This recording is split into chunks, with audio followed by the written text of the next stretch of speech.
Sinisterism is about finding the primal aspects of the left-hand path, primal in history, primal in the psyche, thus obtaining truth. Thomas Leroy.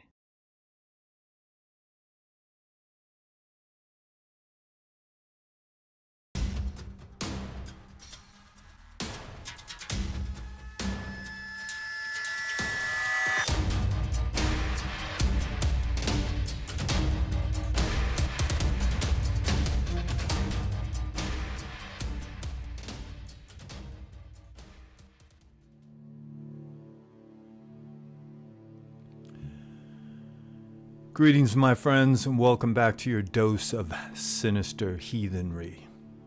But for those new to the channel, I'm Thomas Leroy, founder of the International Left-Hand Path organization, the Sect of the Horn God.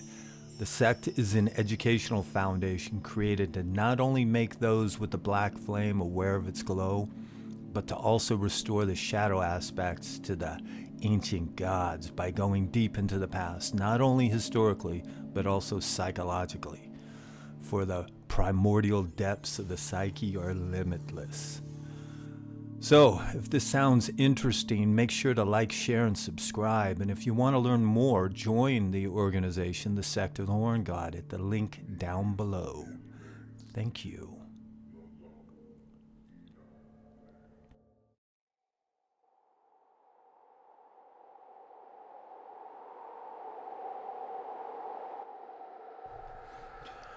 Now, most people out there tend to differentiate between religious beliefs and mythology, when in truth, here in the West, religion is simply mythology taken literally. Thus, the characters and stories from the Bible, for instance, are mythological.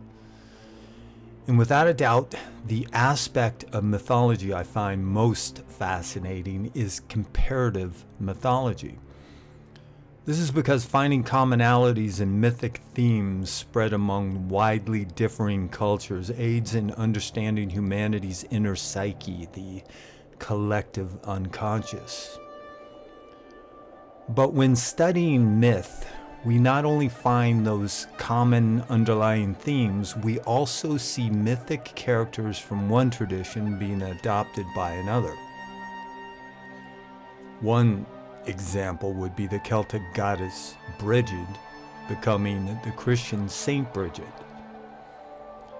It was common from the beginning of Christianity to adopt older heathen gods and turn them into saints or devils.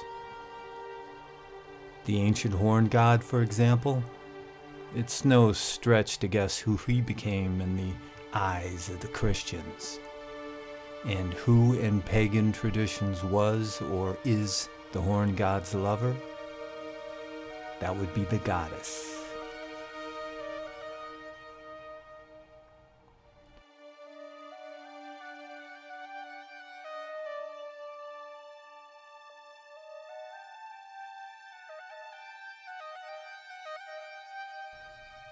The horn god and the goddess, the divine lovers, if you will, represent the ontological polarity between the opposites of male and female common to many mythological traditions. They're central figures in contemporary pagan and Wiccan beliefs, representing the divine masculine and feminine energies.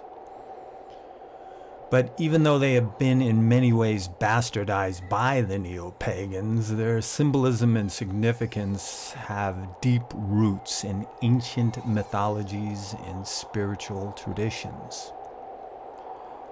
The horn god symbolizes wildness, vitality, and the cycle of life, death, and rebirth. He can be traced back to the primordial, when horned animals like stags and bulls were revered as symbols of the primal forces of nature. And in some traditions, the horn god is seen as the consort of the goddess, representing the masculine aspect of the divine that complements the feminine principle.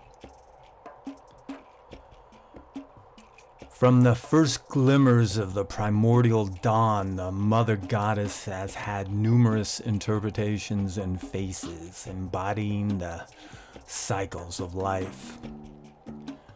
The goddess is often associated with the cycles of the moon, fertility, childbirth, and Earth's abundance. Among the pagans, she is revered as the source of life and wisdom, guiding practitioners in their spiritual journey and rituals. The relationship between the horn god and the goddess is often depicted as a sacred marriage or divine union, symbolizing the harmony and balance of masculine and feminine energies. This duality is not just a belief, but a lived experience for many practitioners who seek to honor and embody these archetypes in their spiritual practices, rituals, and daily lives. Through rituals, symbolism, and mythology, practitioners attempt to connect with these divine forces to seek guidance, inspiration, and a deeper understanding of the mysteries of existence.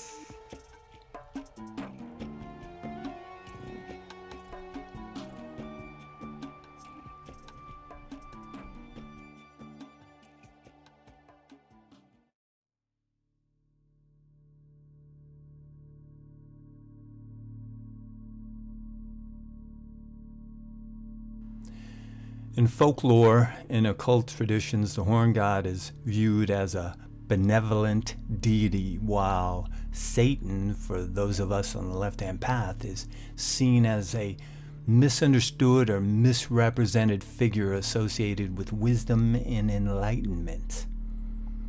Thus, the connection between the horn god and Satan is a topic that has garnered debate within the realms of mythological and esoteric traditions. Modern pagans want to believe that a connection between the two is a bunch of bullshit, not taking into regard that fact I stated at the beginning of this video, and that is religion and myth are intertwined. Thus, Christianity should be looked at as just another mythic tradition. Even though interpretations of these figures vary widely depending on individual beliefs, there are basic fundamental truths to their characters. The imagery associated with Satan in Christian theology has historical overlaps with pre-Christian pagan deities and mythological figures. The horn god, as stated earlier, is a deity symbolizing wildness, vitality in the cycles of life, death, and rebirth. Satan, as I hope we all know, is a figure deeply rooted in Christian mythology, representing temptation, evil, and opposition to divine will, serving as a foil to Yahweh. But canonically speaking, that's not who he originally was within the Judeo-Christian traditions. In truth, he was the adversary who in the Bible isn't physically described, but has over time been depicted with horns, cloven hooves, and a tail, drawing on that horn god imagery. But many will argue that the symbolism associated with these physical characteristics differs. For example, to the pagans, horns represent nature and vitality, while in Christian imagery, horns symbolize rebellion, deceit, and diabolical powers. During the Christianization of Europe, especially in the Middle Ages, pagan deities like Pan were often demonized or associated with Satan as a way to discredit pagan beliefs and promote Christian ideology.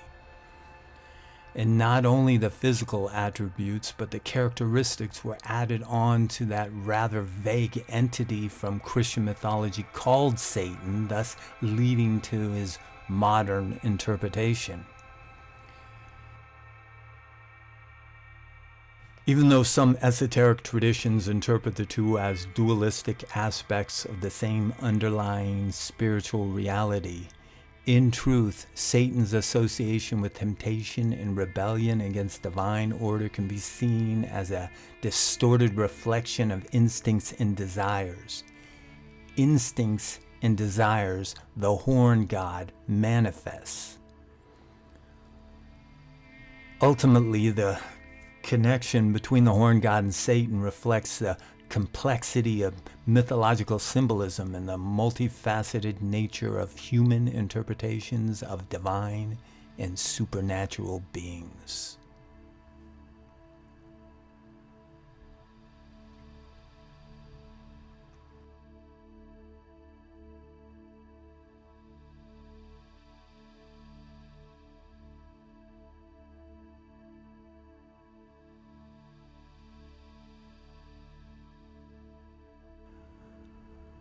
The list of names of the Mother Goddess is endless, and the Virgin Mary, the Mother of Jesus, is but one of them.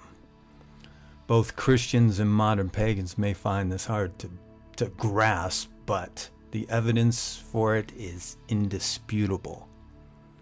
This is because the Virgin is a mythical character based on older goddesses such as the Egyptian goddess Isis. These similarities give rise to discussions about archetype symbolism and the evolution of the spiritual feminine. To understand the connection between the Mother Goddess in general and the Virgin Mary, it's important to understand what they represent within their respective traditions. The goddess in pagan and ancient mythologies embodies the divine feminine in all her forms: maiden, mother, and crone. She represents fertility, nature, wisdom, and the cycles of life and death.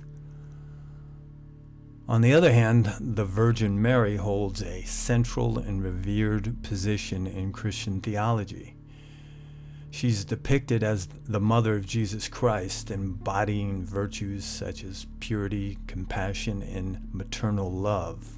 She's integral to Catholic orthodoxy, where she's often referred to as the Mother of God or the Queen of Heaven. But even though there may be some subtle differences between the goddess and Mary, the similarities are truly limitless. Both the goddess and the Virgin Mary embody archetypal qualities of the feminine divine, such as nurturing, compassion, and wisdom. They represent the universal aspects of motherhood, fertility, and the interconnectedness of life. The Virgin Mary's role as the mother of Jesus parallels themes of divine motherhood found in pagan mythologies, where goddesses often give birth to divine or heroic figures. The motif of divine birth signifies the sacredness of life and union between the divine and the human. Iconography plays a significant role in depicting the goddess and the Virgin Mary. Both are often depicted with attributes symbolizing purity, fertility, and maternal care. And as we know, as Christianity spread and encountered pagan traditions, there were instances of syncretism where elements of pagan goddess worship were integrated into Christian practices.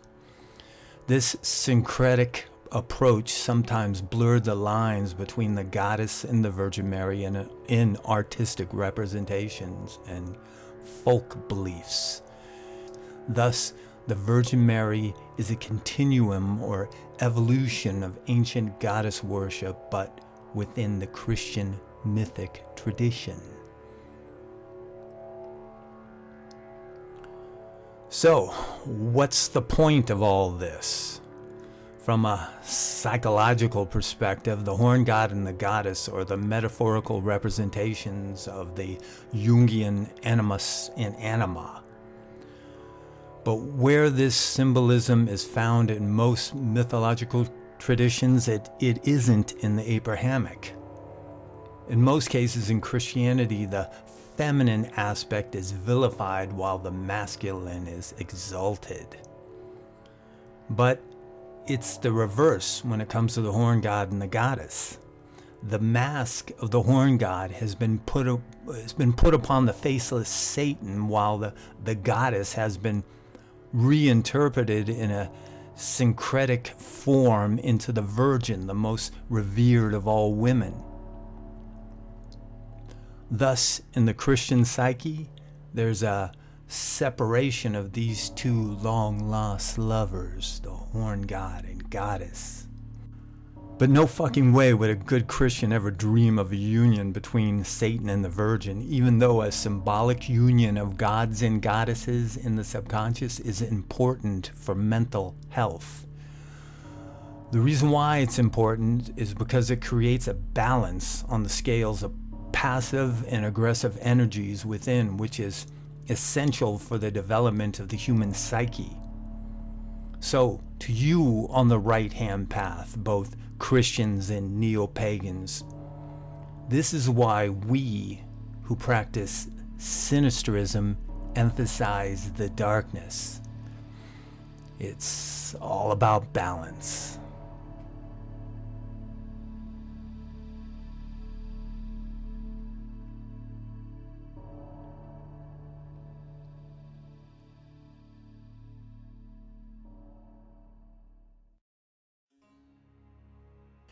In conclusion, this stark division of archetypes has led to a separation from the anima within the Christian man and the animus within the Christian woman.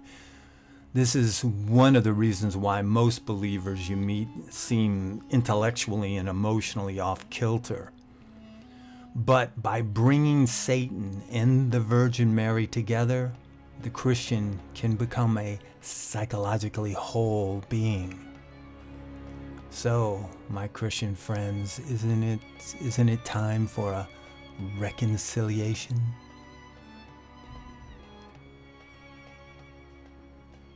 Until next time.